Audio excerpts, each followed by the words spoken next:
Good afternoon eighth class. आज हम अपनी जो चैप्टर है उसको आगे कंटिन्यू करेंगे और पढ़ेंगे conservation of forest and wild life. So first of all हम डिस्कस करते हैं कि what conservation means.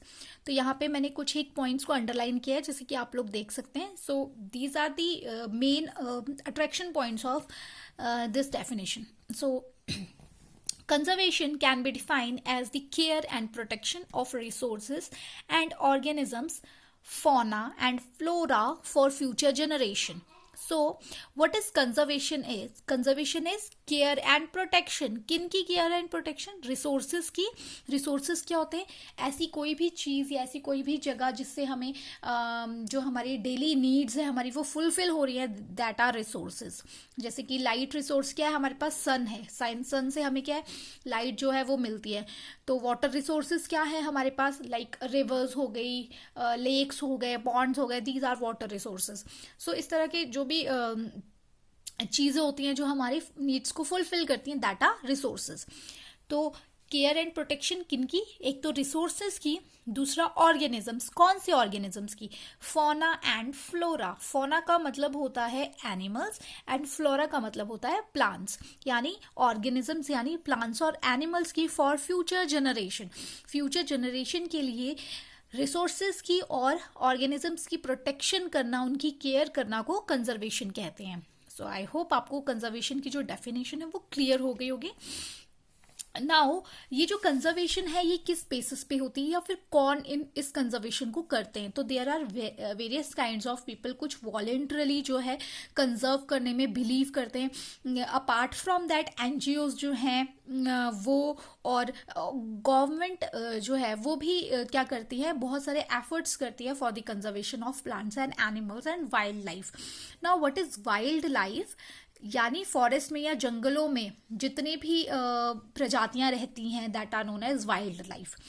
Apart from wild life, the organism that are present in our surrounding also, we should conserve them also. So इनको conserve करने के लिए बहुत सारे एफर्ट्स जो है वो लगाए जाते हैं।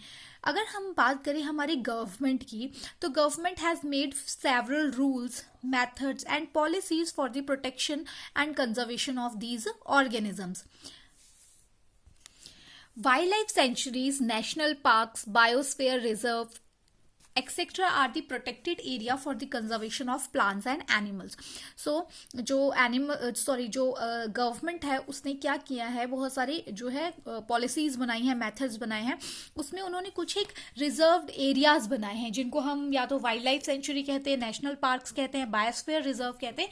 ये ऐसे एरिया होते हैं जहाँ पे जो ये वाइल्ड लाइफ को है कंजर्व किया जाता है, प्रिजर्व किया जाता है। तो एक एक करके हम इनके बारे में जो है डिस्कस करेंगे। सो the first one is biosphere reserve. Now, what is biosphere reserve? It is a large area of protected land for conservation of wildlife, plants and animal resources and traditional life of the tribal living in that area. Now, what is biosphere? जो biosphere होता है ये natural habitat में ही होता है। ऐसा नहीं होता कि हम उस एरिया को अंडर गवर्नमेंट ले लेते हैं या फिर उस एरिया को हम बिल्कुल उसको सील कर देते हैं, ऐसा कुछ नहीं होता। बायोस्फीयर रिजर्व के अंदर जितने भी एरियाज आते हैं वो नेचुरल हैबिटेट में ही रहते हैं, बट वो क्या होते हैं? अंडर गवर्नमेंट, सेंट्रल गवर्नमेंट के अंडर होते हैं या फिर स्टेट गवर्नमेंट के अंडर होते हैं। इसमें क्या होता है कि क्योंकि जितना भी एरिया होगा, बायोस्फीयर एक बहुत बड़ा एरिया होता है, उसमें क्या किया जाता है कि वहाँ पे जो लोकल लोग रहते हैं उनके ट्रेडिशन की प्रोटेक्शन की जाती है। साथ ही साथ वहाँ के जो लोकल एनिमल्स है या फिर ऐसे एनिमल्स है जो वहाँ पर रहते हैं उनकी प्रोटेक्शन की जाती है। सो ऐसा नहीं होता कि हम उन एनिमल्स को उठा के नहीं लेकर आते, बट उनकी प्रोटेक्शन उनके घरों में की जाती है। बिकॉज वी नो दैट कि जो एनिमल्स है, वाइल्ड एनिमल्स है, उनका घर क्या है? फॉरेस्ट। तो उसी फॉरेस्ट को ही क्या बनाया जाता है? एक प्रोटेक्टेड एरिया में कन्वर्ट कर दिया जाता है जहाँ पे कि हंटिंग हो गया ये, और killing of animals for food purposes, for industrial purposes और फॉर अदर पर्पसेस, ये सारी चीज़ें जो होती हैं वहाँ पे रिस्ट्रिक्टेड होती हैं। तो हम क्या करते हैं? एनिमल्स को उन्हीं के घर में जो है वो प्रोटेक्ट करते हैं। तो बायोस्फीयर रिजर्व वो एरिया होता है। जो बायोस्फीयर रिजर्व होता है, अब अगर हम देखें एक फॉरेस्ट को अगर मैं बायोस्फीयर रिजर्व घोषित कर दूं फॉर एग्जाम्पल, तो यानी कि उस फॉरेस्ट में मैं पेड़ों की कटाई पर रोक लगा दूंगी। ठीक है, गवर्नमेंट ने क्या किया है कि वहां पे पेड़ कोई भी अपनी मर्जी से नहीं काट सकता, वहाँ के लोकल लोग भी वहाँ के जो पेड़ों को काट नहीं सकते, उसके लिए उन्हें गवर्नमेंट से परमिशन लेनी पड़ती है। उसी तरह वहाँ पे जो लोकल एनिमल्स है उनको वो ऐसे ही किल नहीं कर सकते, मार नहीं सकते। ठीक है, उनको उनकी प्रोटेक्शन की जिम्मेदारी भी गवर्नमेंट की होती है। तो गवर्नमेंट बेसिकली क्या करती है, वहाँ पे प्रेजेंट जो बायोडाइवर्सिटी होती है फौना और फ्लोरा की, उसको कंजर्व करने में, उसको प्रिजर्व करने में हेल्प करती है। So now here is one very important term, that is biodiversity. So what is biodiversity? Biodiversity is a variety of plants, animals, microorganisms generally found in an area. For example, जैसे कि हम shop पे जाते हैं और हमारे पास shop में हम जाते हैं तो हम उनको बोलते हैं हमें जीन्स दिखाओ या फिर हमें टॉप दिखाओ, तो हम वेराइटी देखते हैं उसमें, कलर, ये वाला पैटर्न, ये। तो उसी तरह क्या है, हमारे पास प्लांट्स एंड एनिमल या माइक्रो ऑर्गेनिजम्स की बहुत ज़्यादा वेराइटी है। तो उस वेराइटी को हम बायोडाइवर्सिटी कहा जाता है साइंटिफिक लैंग्वेज में। होप आप लोगों को बायोडाइवर्सिटी की जो ये डेफिनेशन है ये समझ में आई होगी।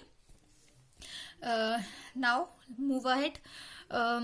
Biosphere reserve helps to maintain the diversity and culture of that area. The bioreserve may also contain other protected area in it. जैसे कि मैंने आप लोगों को स्टार्टिंग में ही बताया कि जो बायोस्फीयर रिजर्व होते हैं उसमें वो बहुत बड़ा एरिया होता है, बहुत ज़्यादा बड़ा एरिया होता है, उसमें लोकल लोग भी रहते होते हैं। तो क्या होता है, apart from the local people वहाँ के ट्रेडिशन को भी प्रोटेक्ट किया जाता है, साथ ही साथ वहाँ पे जितने भी एनिमल्स रहते हैं उनको भी प्रोटेक्शन दी जाती है।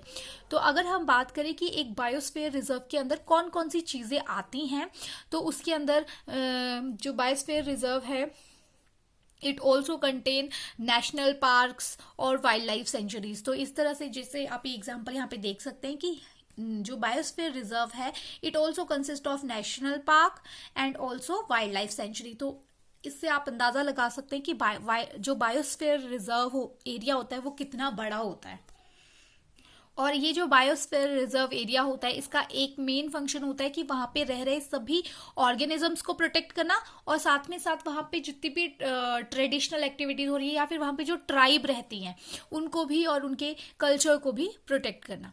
सो this is all about the topic. Let's discuss the questions. So the first question is what is conservation, what is biosphere reserve, define biodiversity, name two biosphere reserves. इसमें मैंने आपको बायोस्फीयर रिजर्व का कोई example नहीं दिया है, सिर्फ एक एग्जाम्पल दिया है। आपने वो एग्जाम्पल यूज नहीं करना, खुद से 2 बायोस्फीयर रिजर्व ढूंढ के जो है वो नेम मेंशन करने हैं। Thank you.